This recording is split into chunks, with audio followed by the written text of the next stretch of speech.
What's going on, everyone? So the Los Angeles Lakers have brought in Mo Diarra for a Summer League roster spot. Now, he's not on a two-way, he's not on Exhibit 10. It's just a Summer League roster spot. The Lakers brought in two ways and two Exhibit 10s, did videos on both of those players for each. So go check out those videos after this video if you didn't see or want more details on those guys. But sticking with Mo, right? Mo is a 6'10", kind of versatile, athletic type of energy forward center, right? He's not really a bang down low type center. He's like 220, something like that, weight-wise. But he is a floor running big. He kind of prides himself on the energy side of things, right? Like, he's a guy that, although is not, a true 7-footer, doesn't have like this huge size and length. He's like relentless, especially on the glass. He's a guy that is looked at as a real rebounder and somebody that really picked it up once the Wolfpack got to the NCAA tournament, right? So he played in, I think it's 25 games. And he started in the first, or the back end of the 6, and then really kind of earned his spot and begin to ramp up his minutes in the later half of the season, as well as in that tournament. And he basically set a record for the Wolfpack in rebounding in that stretch in the games that they played. In 7 of the 10 games down the stretch, he had double digits in rebounding. He's a guy that's looked at as a NBA level rebounder and a guy with a high motor that's going to come in. Now, he is 23 years old, so again, an older guy, which fits the Lakers mold. The Lakers love those kind of, those mid to early kind of 20-year-olds, right? They like the guys that feel like, they're more adult. They have a little more experience. He's a guy that's played on several teams.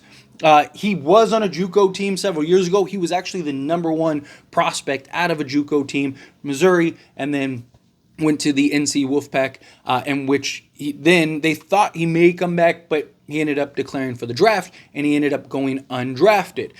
He is more likely than not going to be a player that ends up playing overseas.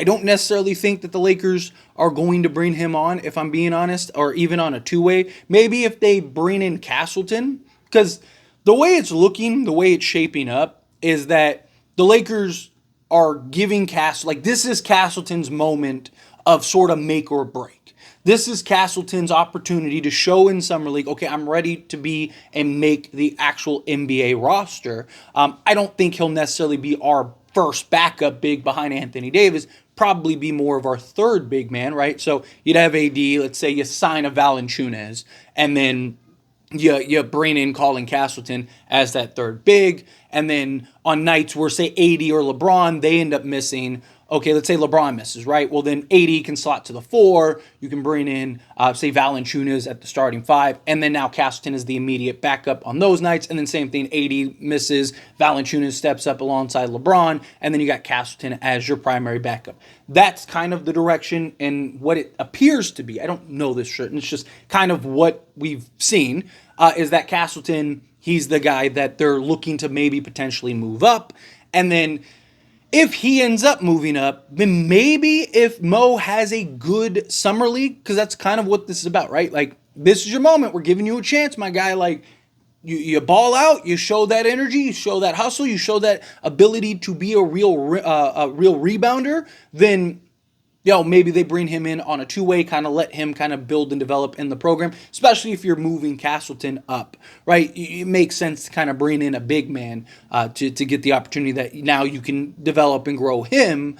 And we'll also see what happens with Jackson Hayes, because if Jackson Hayes opts in, then that could throw a wrench in everything, right? So safe bet is, I think, Mo probably just an opportunity to not necessarily show his talents for the Lakers, but also for other organizations, to where then he can go and maybe get an opportunity elsewhere, and the Lakers could use a big man in Summer League. I'm also curious to see how much does he play, because, again, Castleton's supposed to be kind of the focus and highlight for this upcoming Summer League and then maybe potentially season.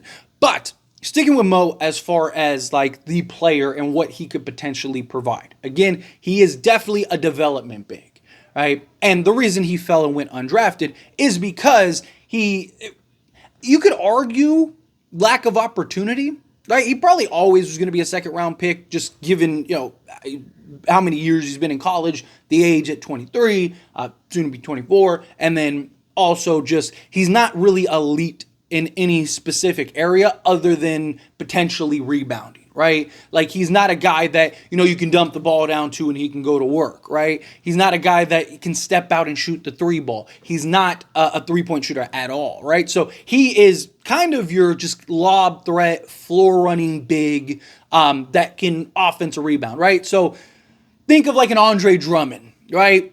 He's not really like, yeah, he can give you the little floater over the top, but for the most part, it's just like rebounds, putbacks, lobs, things like that. Like that's kind of what in the mold is. And given that he's older, to develop him, it's like you don't have 3-4 years to really develop him. I mean, you can, but at that point he's 27, 26, and it makes things difficult. So it's one of the reasons why he fell, because he's not like this. He's not a guy with this huge upside that's like 20 or 21. And on top of that, he's not really elite in any specific category outside of, again, maybe rebounding, but also it's the opportunity. He was basically primarily the backup, and then, like I said, he got kind of pushed and thrusted in to more opportunity, and he capitalized on it to his advantage.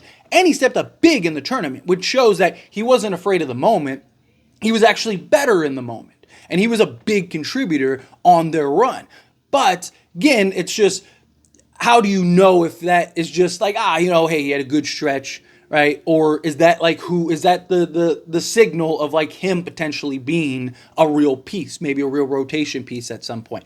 That's what I think the Lakers are giving him a chance at. As far as like what I think he could provide the Lakers if, he eventually did make it, it would be kind of like what, Derek Lively gives the Dallas Mavericks, right? In the sense of like, he's a guy that can run the floor, right? High energy, high motor. Think of like, a Montrezl Harrell type guy. Like he's a guy that you could run different actions with, have him as a screen and roll guy to be the lob threat. If you're out on the break, out in transition, he's a guy that can run the floor with you, get down the court. Defensively, he at times has shown flashes, but he's not this like elite shot blocker, this elite just defensive guy. He does move his feet well, so you may be able to develop him into various defensive actions, to be able to kind of utilize him in different ways. But, even as like a rim protector, he's not a guy that's like this super, he's a guy that's just blocking and gobbling up everything that's in his way. No diddy, right? So, I do think him as like, like the Jackson Hayes type, right? Where, that's kind of what you got with Jackson Hayes. High motor, high energy, right? Every minute he's on the court, he's giving it 110%. He's just, he's relentless. He can run the floor. He can be a lob threat, get putbacks, right? All that stuff. That's kind of what I see Mo translating to, right? Diarra can translate into maybe that type of role. But once again, he's older, so you usually want somebody a little more refined, right? But I mean, you could argue the Lakers could really use rebounding is an important trait, right? So even if at worst, I don't necessarily think this year, but let's say, 2 years from now, right? Maybe you bring him on as like your third big if he can kind of develop a little bit of at least some level of a post game, right? Where you can back down. The problem is he's not like this force that can really push. The concern is, can he translate to the NBA? Right? He showed flashes, he showed moments, he showed, levels of like, oh man, this guy could be something. But, in college, it's one thing. When you get to the pros where, you're dealing with big physicality and bodies, and, you don't have these like physical traits to where you kind of move guys, right? But again, we've seen guys that, he's still 6'10", but, he's not a true 7-footer. And you look at guys like I mentioned, like a Montrezl Harrell, who he's like 6'8" or whatever, or like like Trace Jackson Davis, right? You look at him, or even like Warriors are notorious for getting guys like that, right? Kevon Looney is another name that comes to mind. Like these undersized guys that are just good at positioning themselves and finding the basketball, right? Like, can he be that? Can he be a guy that is just there to track down the ball and, is maybe your third big off the bench that come in and provide some like floor running, be a lob threat, and more importantly than anything, get you some rebounds, right? It's like you slot him alongside AD. Now you got, two guys that can be deterrents at the rim, and then, he can just kind of gobble up everything that's in his vicinity, right? That's hopefully the idea. But like I said, don't count on him being and making, even a two-way deal. Now, again, it's always possible. Like if they move up Castleton, bringing in a big man and maybe let him develop for a year or so and kind of see like what can he become, give him an opportunity. I could see him maybe joining the G League team and kind of giving him an opportunity to kind of explore more, especially if he does well in the summer league, then maybe he could get an opportunity, but we'll see how it goes. But anyway, as always, this is a discussion. I pass a question on you. Let me know your thoughts and opinions down in the comments below. What do you think? How do you feel? What are your thoughts? Do you like Mo? Do you think bring him in? Great. Do you think no? Stay away from him. He's not a guy that's worth it. However you feel, whatever your thoughts are, I'd love to hear it. So let me know down in the comments below. That being said, if you haven't liked this video, hit that like button. Helps me a lot. Lets me enjoy these types of videos, and I truly appreciate it. Not subscribe to the channel, hit that subscribe button. Turn on the bell notifications. Appreciate y'all. See you in the next one. Thank you.